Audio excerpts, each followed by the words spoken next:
ओम शांती. 7 जून 2024. ईश्वरीय महावाक्ये. आजची मुरलीचा सार आहे. बाबा म्हणतात, गोड मुलांनो, तुम्ही आपसात रुहानी भाऊ भाऊ आहात. तुमचे एकमेकांवर अतिशय प्रेम असायला हवे. तुम्ही प्रेमाने भरलेली भरपूर गंगा बना. कधीही भांडण तंटा करू नका. प्रश्न आहे, रुहानी बाबांना कोणती मुले अतिप्रिय वाटतात? उत्तर आहे, 1. जी श्रीमतावर साऱ्या विश्वाचे कल्याण करत आहेत. 2.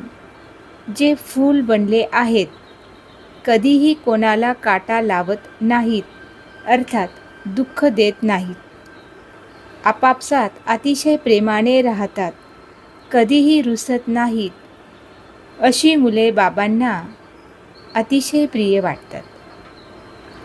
जे देह अभिमानामध्ये येऊन आपसात भांडतात, लूण पाणी अर्थात खारे पाणी होतात, ते बाबांची इज्जत घालवतात, ते बाबांची निंदा करणारे निंदक आहेत.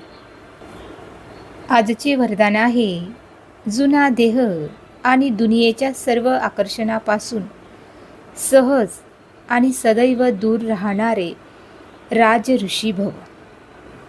स्पष्टीकरण आहे, राज ऋषी अर्थात एकीकडे सर्व प्राप्तीच्या अधिकाराचा नशा आणि दुसरीकडे बेहदच्या वैराग्याचा अलौकिक नशा.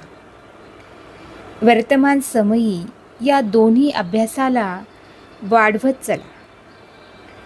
वैराग्य म्हणजे दूर जाणे नाही, परंतु सर्व प्राप्ती असताना देखील हदचे आकर्षण मन बुद्धीला आकर्षित करू नये.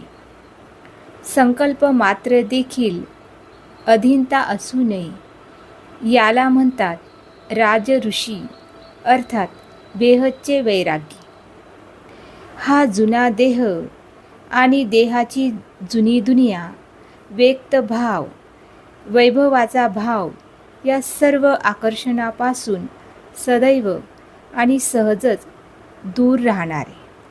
स्लोगन आहे, सायन्सच्या साधनांचा वापर करा, परंतु आपल्या जीवनाचा आधार बनवू नका. अच्छा.